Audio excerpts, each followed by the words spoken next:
and gentlemen, boys and girls from around the world, thank God you are here tonight. This is, again, movie night on TECN TV. We are so excited about this new venture. We are growing by leaps and bounds. Our audiences are exploding, and it's because we're playing some good quality movies for you and your family. Listen, it's 7 o'clock. I know for some of you all, you've been out there in the heat, you've been mowing the lawn, you got all kinds of things that you've been working on throughout the weekend, and you just want to settle in. Well, tonight we got two great movies for you to settle into. One's a very good Christian film called We Are Stronger. Healing for the broken, victory for the wounded. It is a tremendous movie, and we will be playing it in full for your vision pleasure this particular evening. Also, ladies and gentlemen, another great movie, because listen, I'm obedient to my executive producer, Mary Brockman. Love you, Mary. I gotta type that in. I just saw that. She's in the chat room right now. She's in the chat room. If you diss her, you diss me, you will be dismissed from our program. Love you, Mary. Mwah. I had a disagreement earlier this week with my producer. See, I wanted this particular movie, the next one that we playing, to go first. It was called I Passed Away. I thought, actually, first and only. It's by Sonia Wilde. Great film. And I was like, I really want that to be the movie for the week, the movie of the week. She said, no, we should make this particular, my producer, Bonnie Williams, We Are Stronger should be the one that goes for this week. And I was like, okay, well, I'll challenge you. I will set up a poll, and the movie that's picked, the best movie, will go. Whoever chooses it, whatever the voting is, will go. It looked early on like I was going to be the winner. I Passed for White was up like 70 to 30%. It was like, okay, I can go to sleep. I know I'm going to win. I woke up the following morning, and We Are Stronger was leaps and bounds ahead of I Passed for White, 60-30. So, ladies and gentlemen, it remained that way. And in fact, let me just take a moment right here, because I want to be accurate and true in terms of the presentation of fact. I know that Bonnie Williams and her movie did exceptionally well in terms of selection processes. Let's see, forgive me, technology at its very best, ladies and gentlemen. We will play the movie in full, of course. Is it? Come on now. Come on. Anyway, her movie won by a landslide. We Are Stronger. And so, tonight, listening to my bouncer-in-chief, because my bouncer-in-chief made it very abundantly clear she wanted to see I Passed for White. She voted for it. That's the movie we got to play. She's right. We will play that movie, but it will be the second movie of the night. We will play first movie, which will be We Are Stronger. The second movie at about 10:05 we will play. We will go off the air. We will come back on. We will play the movie I Passed for White. We Are Stronger got 61% of the vote. I Passed for White received 39% of the vote. So that's why my movie that I picked is number 2. The movie that she picked is number 1. And that's why that will be the movie you'll see, the movies that you'll see tonight. I want to get us started, first and foremost, with our young people. This is what you should do every single day, even on a Sunday. 2 things that you should do with your kids. You should pray with them, you should pledge with them, because not only do you turn their world around, but you turn the world around by doing that. I ask that you remove all the things from your head. We're going to ask the young people to lead us in the Pledge of Allegiance. Kids, take it away. With your heart. Here we go. Ready? Begin.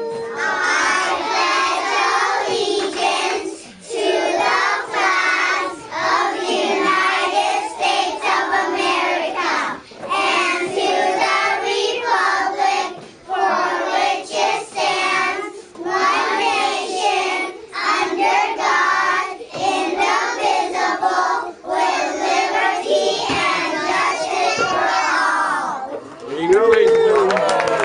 There you go. Do those two things with your children every single day. You will notice a transition in their lives. Listen, I want to get us started on a funny note because there are people who will be piling into the movies as we go along. And there will be trivia. We would do some D-Day trivia. So hopefully you all will enjoy that as well as we proceed with the movies this particular evening. The movie for tonight is We Are Stronger. Let's start off with just a little bit of comedy and then the movie. Rise up, rise up. I got a son right now serving with the 101st Airborne at Fort Campbell, Kentucky.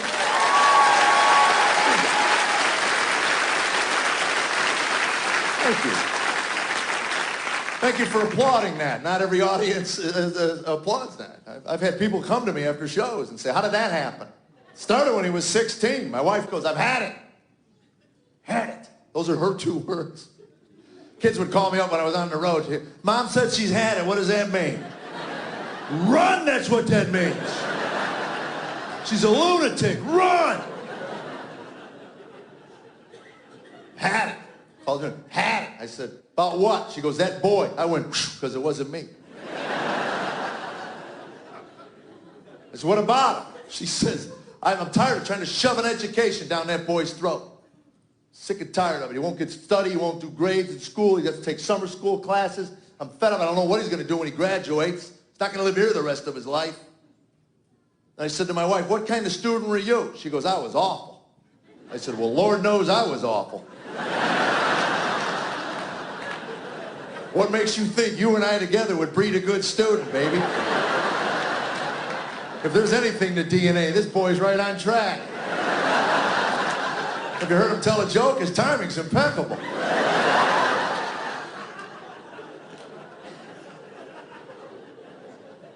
I says, what do you want me to do? She says, find out what he's going to do when he gets out of high school. I'm fed up. I can't even look at him. I'm so angry.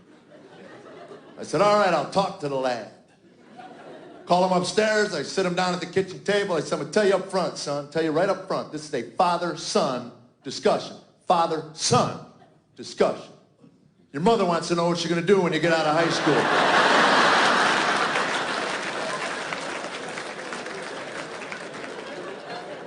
He says, I don't know. I go, well, that's a problem. We got to come up with something. I got golf balls to hit, man. And this ain't going away soon. So. And he says, yeah, tell her I'm going to join the Army. I said, great. So I go in and I tell his mother, he's going to join the Army. Now my wife looks at me and goes, what's he going to do when he gets in the Army? When does it end?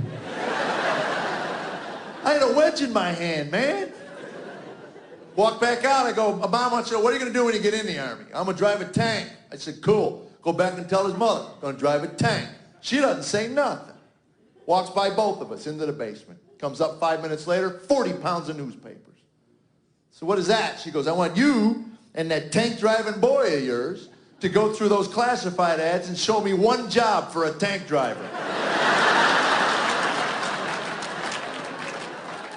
Go to the Army to learn a skill so when you get out, you can feed a family. Don't go in there to drive a tank. I said, he's 16. He wants to blow things up. I'm 50. I want to blow things up. I said, he'll find his way. Sure enough, he graduates. Now, 8 months later, he not only didn't join the Army, he's not doing nothing. His favorite hobby is fighting with my wife. They're fighting every day. I'm getting 5, 6 messages on my cell phone. You know, 3 from her, 2 from him, you know, and it's just driving me insane. I come home one day, stood in my living room, and said, I've had it! Get up here. Sit down. This is not a father-son discussion. This is a man-to-man discussion. He says, what's the difference? You'll know in 5 seconds, boy. You can't live here anymore. What? You can come for breakfast, lunch, and dinner because I dig your company, but you can't live here. Why not? Because you can't get along with my wife. I love the look. That would be your mother.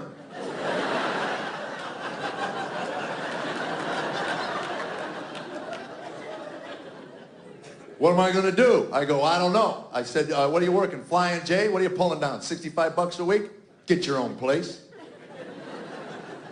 Hard to say that one with a straight face.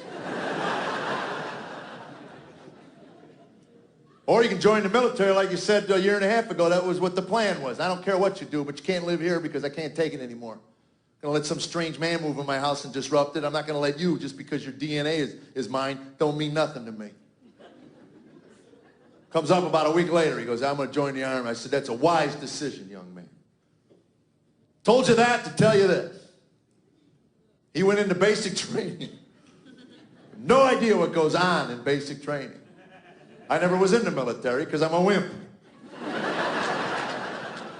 I'm not kidding you. If I was in the Army, I'd tell every general, do not tell me anything you don't want the other side to know.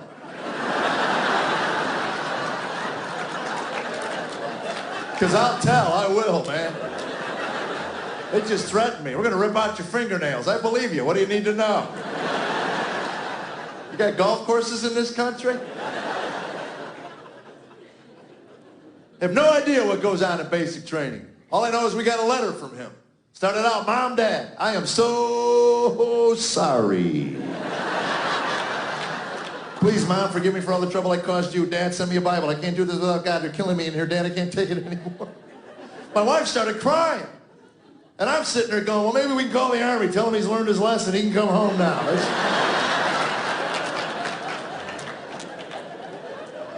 3 pages of the most repentant letter I've ever read in my life. He was fessing up the things that he did when he lived with us I didn't even want to know about. Dad, I started smoking when I was 1 year old. You know, shut up, you got away with it.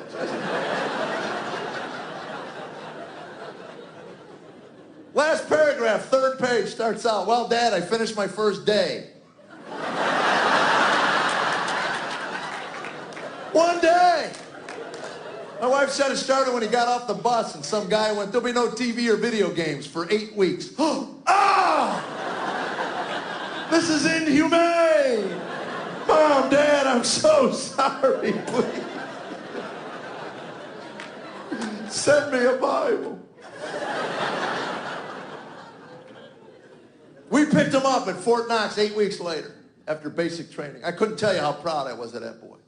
I'm not kidding. I was amazed at the transformation. And then we take him back home. We live here in Nashville. We took him back home, and I said, give us one night. Give us one night. That's all. Well, let us take you out. We'll show you off in your uniform. We're so proud of you. And let us treat you like royalty. Let's treat you to a feast. You tell us where you want to eat, and we'll take you. My boy looked at me and said, I'd like to eat at Outback, sir.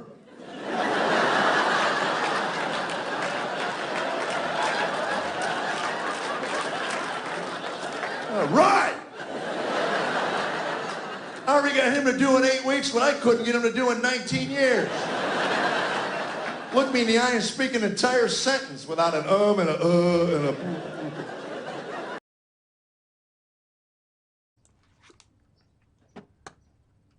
Ladies and gentlemen, what a great joy. I hope that you enjoyed that. This next movie is also a very challenging movie, a challenging one to your heart, to your soul, to your mind, and to your strength. And during this week when we will be celebrating the anniversary of D-Day, it may put you to mind the sacrifice that men and women make when they raise their right hand to pledge allegiance to the United States and serve in our military. Some gave some gave all. Tonight, ladies and gentlemen, I hope that you enjoy this great movie. It is called We Are Stronger.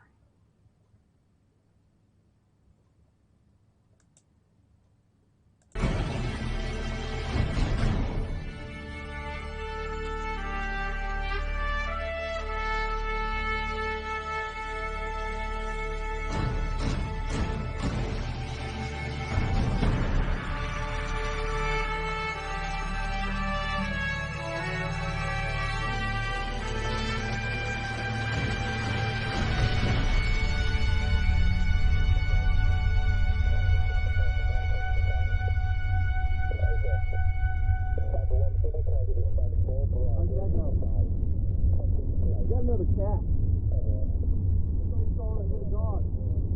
That makes 4 of them now. What are you gonna do when you time off, Sarge? Michelle booked a vacation. I called her last week. Hold up.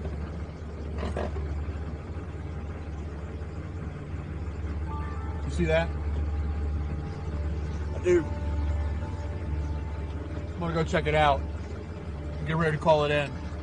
Murray, how's my fives? Fives good.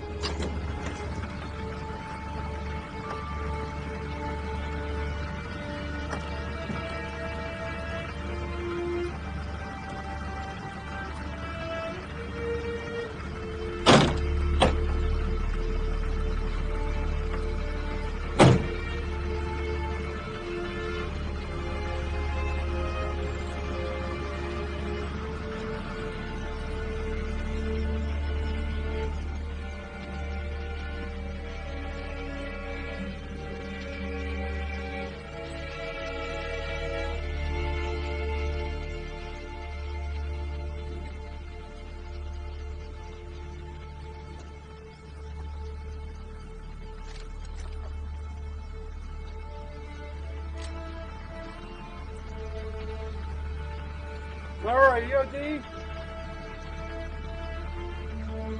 I said 6 to 8 hours, Sarge.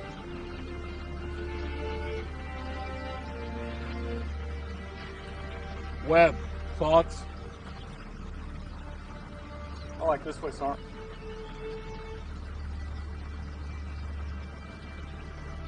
Yeah, it looks good. Mount up.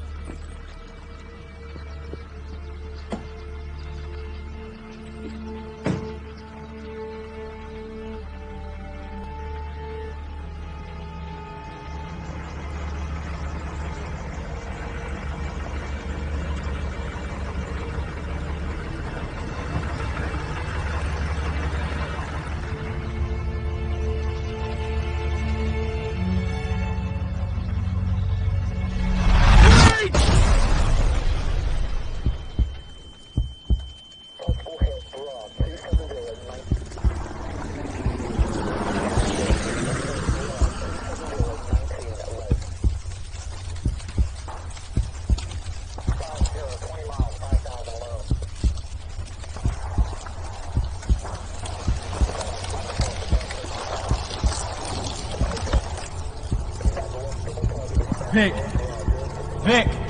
Wake up, it's a nightmare. Vic! You're having a nightmare. It's okay. It's okay, you're having a nightmare. It's me, it's Michelle. Everything's okay.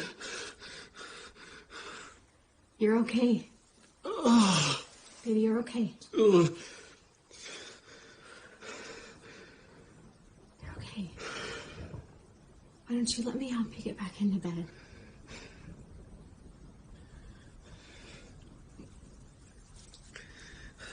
Sleep anymore. You have that appointment in the morning, though, Vic. You have to get up early. Appointment. Yeah. Appointment. Yeah. Come on, I'm going. I'll be there. What? It's just the same old stuff. How many times do we have to go through this? How many nights do we have to wake up like this? It's like you don't really want to get help. Twice a week. Physical therapy. What do you call that? If you're talking about a psychiatrist, I told you, I don't want to see that guy. I don't care who he is. How many times do I have to say it? When the guys come home, we go through this. This is normal. This is not normal.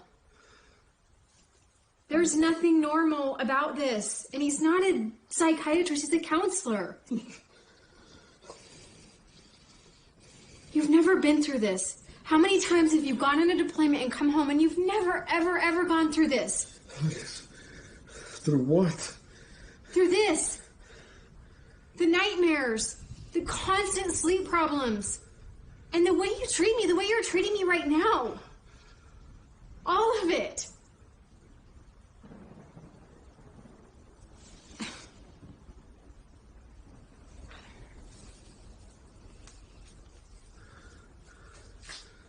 What? Here, just take a sleeping pill. I don't want sleeping pills. Pain pills. Find me those. I don't know where they are. They weren't with these. You must have put them somewhere. Oh, yeah.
Mia? You okay, sweetheart? Come on.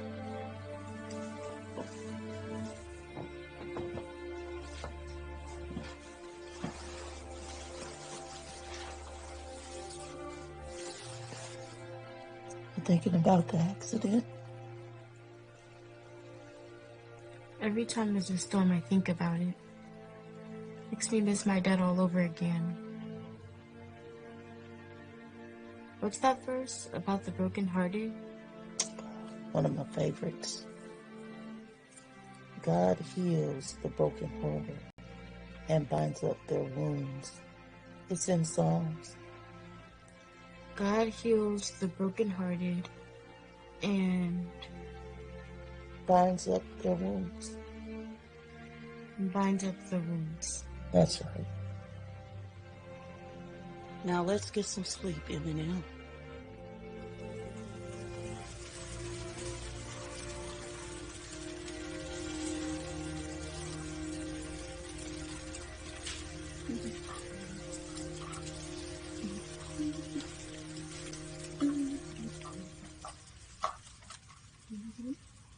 Hey, good morning, sleepyhead. Good morning. Wow, that was some kind of storm last night. Yeah. Sorry I woke you up. I guess I'm too old for that now. Ah, nonsense. I'm just glad to have my niecey Pooh with me this summer. And you know what? Your good friend Corson's been by. Sure he's gonna be checking in soon. I hope so. I haven't seen him in a while. But I bet things are different now. Why you say that? Well, I don't know. He's going to junior high. Things are just going to be different. Huh. I think I know what you're saying.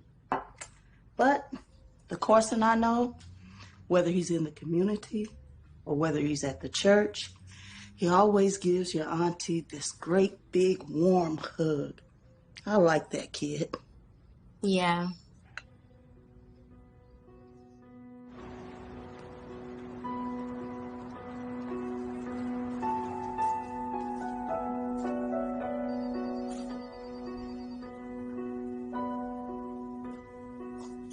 Raphael?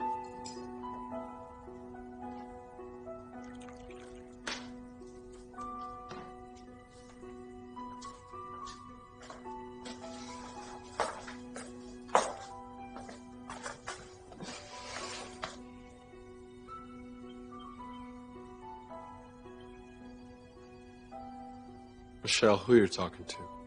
Tori. She's pretty determined to come visit us for that 3-day weekend they get off. Why? Because we're her parents and she loves us, I guess. But I thought she was going to wait after after the semester, or maybe by then. Maybe by then you'll be walking?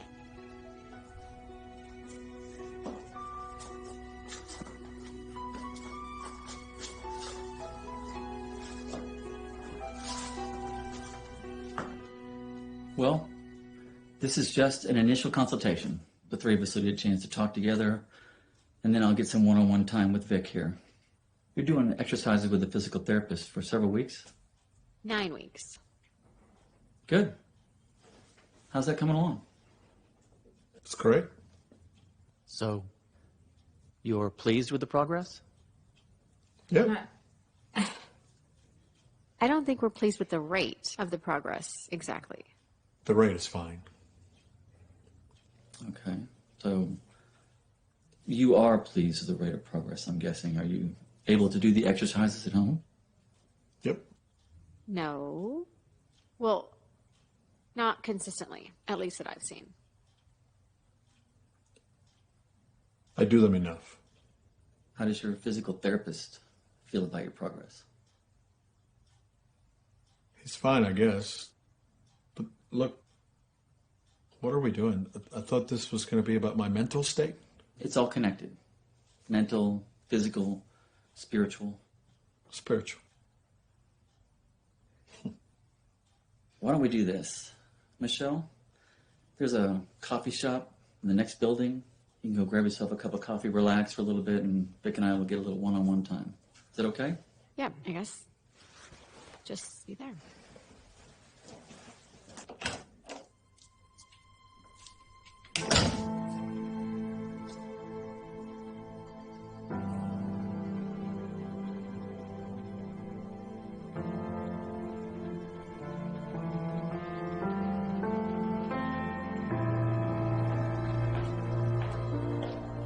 All right, so now what? Now, I'd like to ask a few questions, just to get things started. You can ask. Okay. Have you had difficulty falling or staying asleep? Irritability or outbursts of anger? Hypervigilance? Traumatic nightmares? A need for solitude? Diminished interest in life? Have you experienced any of these? Look, can I call you Dan? Sure. Listen, I've been through this a bunch of times already. Post-deployment health assessment, check. Done. What are we doing? Like, I don't need another label or diagnosis. Well, I read through your profile, and I noticed a few things. First of all, I want you to understand that things can get better. You've got some work to do, but I believe you can do it. There's a full and more meaningful life for you and your family on the other side of this. The other side? The other side of what, Dan? You don't even know what you're talking about. I'm an American soldier.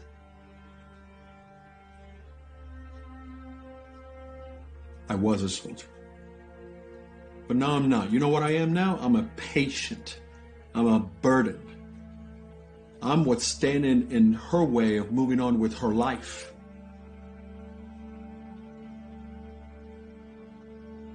She deserves more.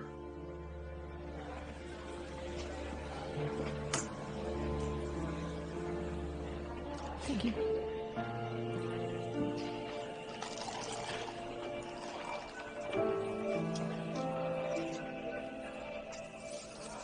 Oh, ooh, I am so sorry. Oh my gosh, I don't even have any. Here, let me grab some. Oh, thank you. Here you go. Here. I'm so sorry. I wasn't paying attention.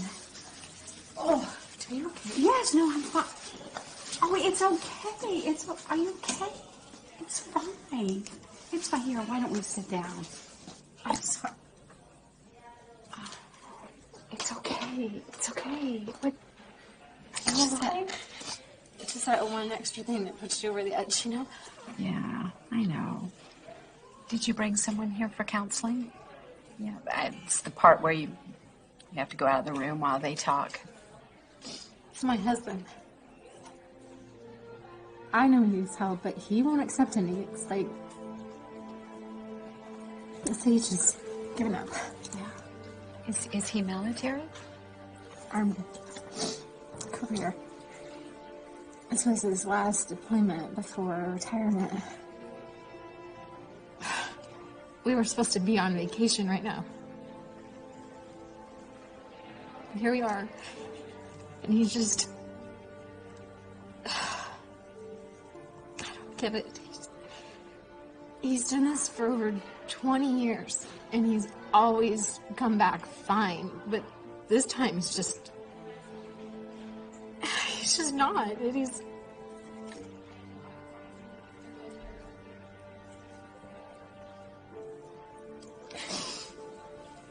all this medication, it's injury, and there's just so much going on, and it's just...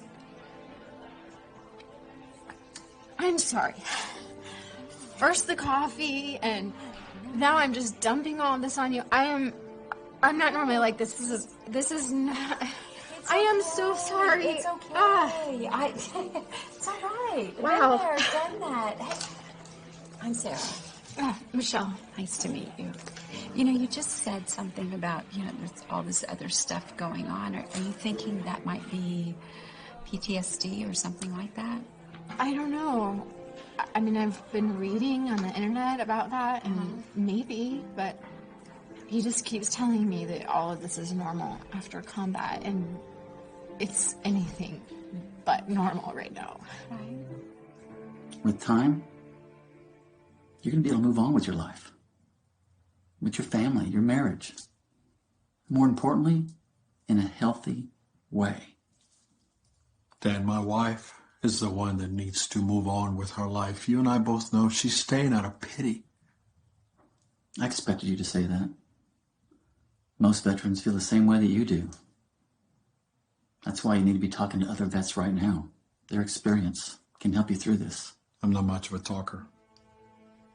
Well, the saying goes, pain shared is pain divided. They can help you carry that load, Vic. Understand that a big part of healing is telling your story. Dan, I don't ever want to tell my story. Ever. Yeah, I come from a long line of chaplains. It's in my blood, they say. Is this yours? Yes. That's mine. Leg injury. A lot like yours. Except I lost mine. Below the knee. It took me 4 grueling months to learn to walk with this prosthesis. Sorry. I can really relate to your situation because my husband and I were both deployed to Iraq. And let me tell you, when we got back, it was just a mess. Everybody was trying to help us, and we were just stubborn about everything, and we didn't accept anybody's help. And then things just took a turn for the worse, and decided to get some help. And started to move forward, and so it's a process. But now I try to spend time helping other people, just like myself, trying to get back on track. I have a card. Let me give you that. And if you ever feel like talking or just want to send me a text or just need someone to listen, I'd be happy to help you. It's really good to know that you can help someone else after you've been through something difficult, so feel free to call me anytime. I'm sorry about all this, and I'm sorry about the coffee. Don't worry about it. Thank you for listening. Yes, to me. no I'm problem. Sorry. Do call anytime. it helps so much when you can give back to others that are hurting like yourself, you know, and so I would be more than willing to help you in any way that I can. So don't hesitate to call. I hate to leave you like this, but I've got to go. I've got another appointment. You all right? Yeah. Okay. It's nice to meet you. Nice to meet you too. Okay. Thank you. Thanks for this. Yeah, sure.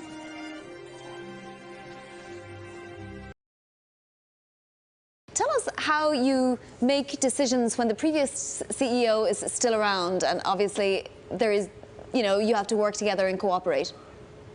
Yeah, Leah and I have a great relationship. We really did a great job when we were together dividing up responsibilities, and today I lead a lot of all the decisions in the company, and she spends time thinking with me as a thought partner on long-term strategic issues, and it's great.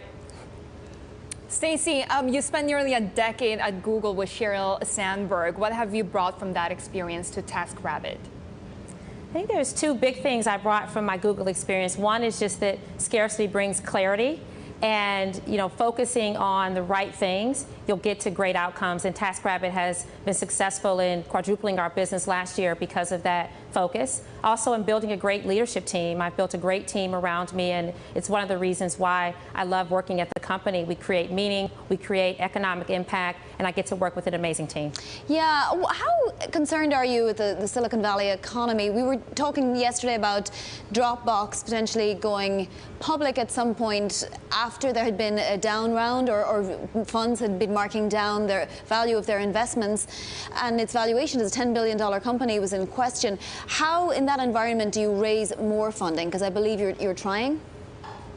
Well, in our space, I think the future is bright. When you look at the sharing economy, we pioneered this economy back in 2008, and there's been so much positive energy. And a lot of people seem to think that this social movement has sort of lost its meaning, but it really hasn't. We've really created a new place for people to think about the assets that they have, using their time effectively, and create value and think about the value that they have. So people are living a new consciousness of freedom and empowerment. So I think our space is bright. The future is bright for TaskRabbit and the sharing economy overall. Yeah, but you've also had a lot of pushback, especially when you categorize workers as contractors and not employees. How important is this distinction to your company's bottom line, and how do you deal with the risk of legal action? Our taskers are everything to us. We built this community because the clients who use TaskRabbit appreciate and value most the quality of the experience that they have. We have over 50,000 registered taskers who come and love the flexibility of work. They get to set their own hourly rates. They make on average $35 an hour, and over 15,000 people come to TaskRabbit every month wanting to task on TaskRabbit. So we see this as a new way of work. In fact, it's a new normal that I like to think of as the future of work. And at the core of it, we're creating everyday work for everyday people. People are using TaskRabbit every day to pay 1 to 3 major bills every month, and it's fantastic. Talk to us about competition from the likes of Handy, which I know has been having a little bit of difficulty. You also have competition from Uber and Amazon, given that TaskRabbit is really everything for everybody. Our competition really is people choosing to do it themselves. We want every client to think of TaskRabbit when they need something done around their home, whether they get their house clean or they need a handyman. And right now, we're just trying to be top of mind for them. We don't really see the competition as other companies. It really is just you doing yourselves. And when you think of needing a handyman or a cleaner, we want you to think of TaskRabbit as your everyday brand for on-demand home services. And you plan to be profitable by the end of the year, but are you raising funding? Well, everybody's always raising funding. Any startup that's venture funded should be thinking about raising funding. But profitability will give us the freedom to choose how we want to grow and how we want to expand. And we believe that we will have the opportunity to do that next year. I cannot do this. I have no words, just pictures. Ask Rabbit. Ask Rabbit. TaskRabbit. You're a genius. Tasker's here.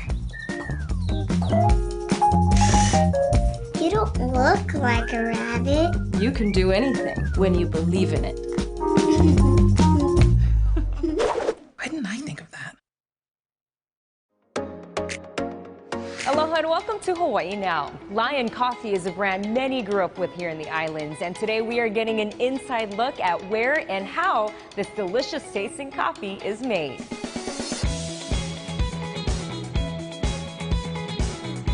Joining us now is Dan Donnell, the president of Hawaii Coffee Company, maker of Lion Coffee. It's great to have you here, Jobette. Yes, excited to get on this tour. But before we start, tell us, what are the steps in making a delicious cup of Lion's coffee? Well, there's really three major steps. The first is selecting the very best high-quality coffee beans. The second, taking those coffee beans and roasting it to perfection. And then third, packing and sealing in the freshness. Okay, got my safety goggles on. Well, I'll put on my hairnet and let's go on this tour. Let's go.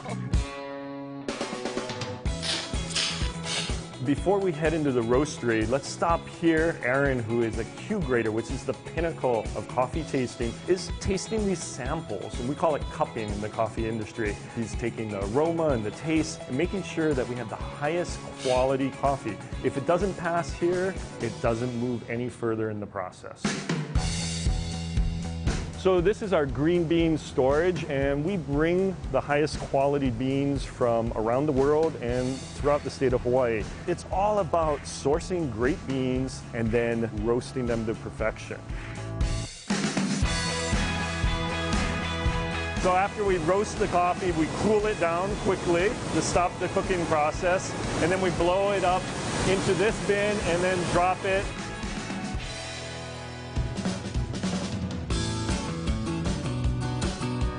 After roasting, we get to our packaging machine, and this is really amazing because the film, and that's what it comes on, these packages, goes up and over, and we've put in a one-way air valve which helps to seal in the freshness, which is very important.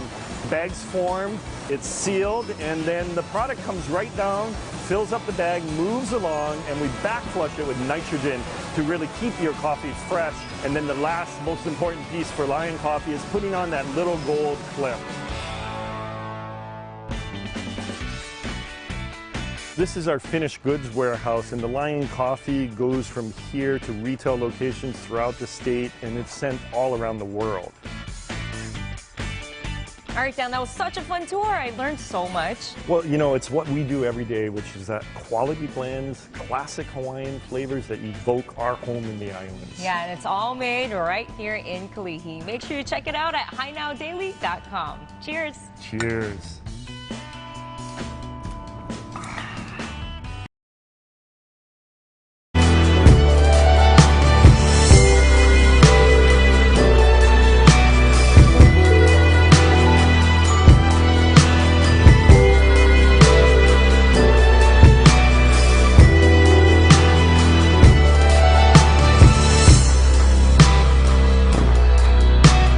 Gentlemen, I want to welcome you back to TECN TV's Sunday night movie. What a wonderful movie it is. We are stronger.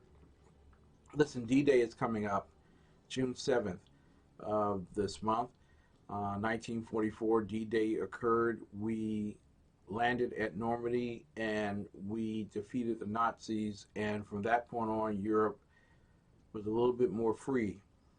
Can't say so for today, but nevertheless, it was not at the hands of tyrants by which oppression came. Well, I promise you that we will have some D-Day trivia questions for you.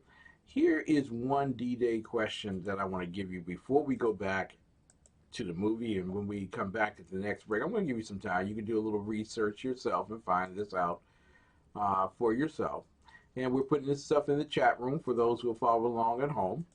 Okay, but the question is, how many men landed on Normandy by ships on D-Day? How many men landed on Normandy by ships on D-Day? You have answer number one, more than 156,000. Answer number two, 250,000. Number three, 90,000. And number four, 105,975. Do do do do do do do do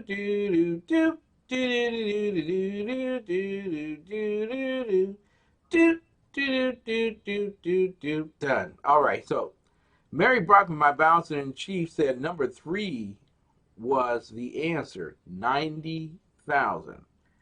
But guess what the real answer is, Mary? Drum roll, please. Put it in. The answer is number 1. More than 156,000 heroes landed at Normandy on D-Day. Listen, we hope that you're enjoying the movie. We go back to the movie in progress. Be more than willing to help you in any way that I can, so don't hesitate to call. I hate to leave you like this, but I've got to go. I've got another appointment. You all right? Yeah. Okay. Nice to meet you. Nice to meet you too. Okay. Thank you. Thanks for this. Yeah, sure. The trauma increases adrenaline, getting you ready for fight, flight, or freeze. During that survival mode, your brain takes vivid pictures of the event, etching them deep into our brains. We're created this way so that we can recognize dangerous events and avoid them in the future for your safety and survival. The problem is, back here at home, sounds like gunfire on the TV or a car backfiring, fireworks, that kid screaming at the grocery store, and certain smells especially. Any of those can trigger an intense memory. But the mind doesn't recognize it as a memory. It doesn't take that step. It skips that step completely and tells the body to react. That is where you get your PTSD symptoms. There.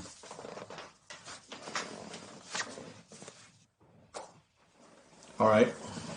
So let's say I'm somewhere on the spectrum here, and I'm dealing with lack of sleep, and I'm having flashbacks, and I do have hypervigilance. How do I get a handle on it?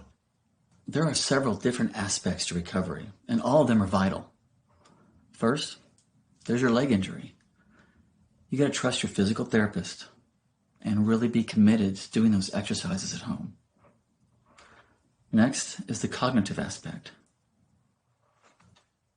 We need to de-link the triggered stress response from your memory. We've had success with EMDR therapy.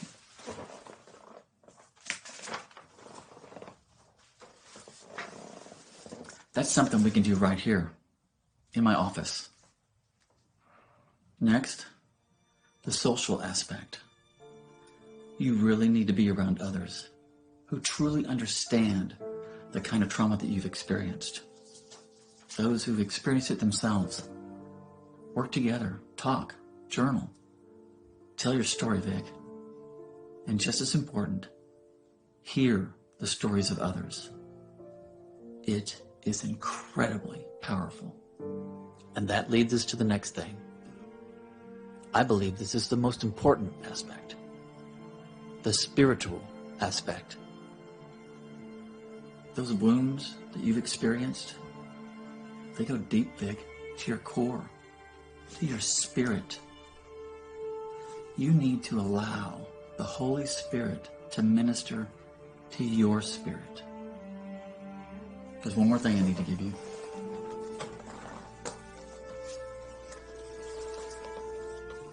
There's a 6-day retreat coming up in a few weeks with a group called Mighty Oaks.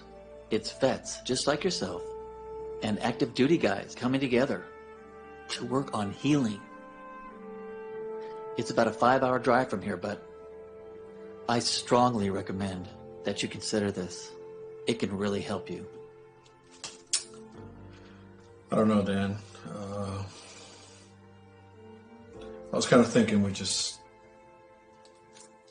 don't we just start with maybe a couple of appointments here at the office and you and I talk. I'm not sure about this. Okay, great. We could do that.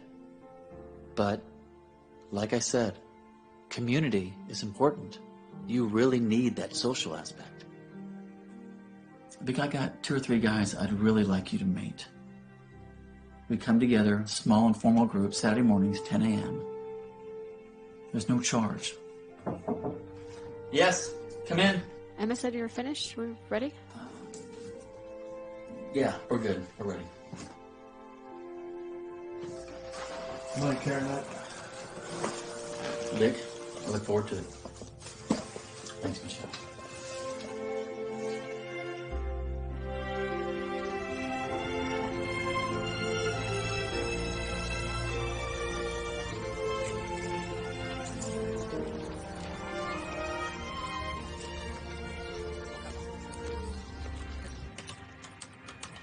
Hey, sugar. Sign in, sign in.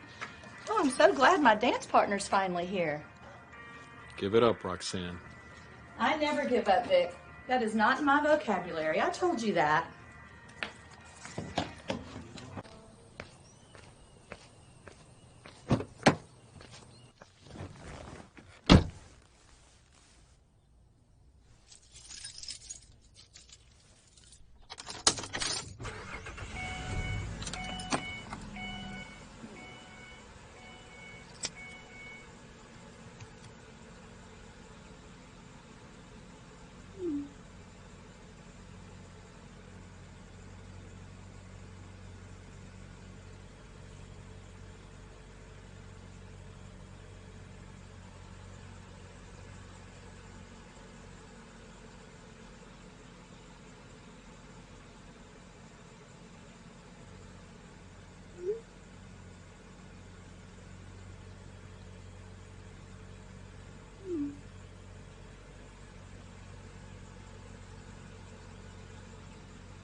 Carl. You know it can still take you, right?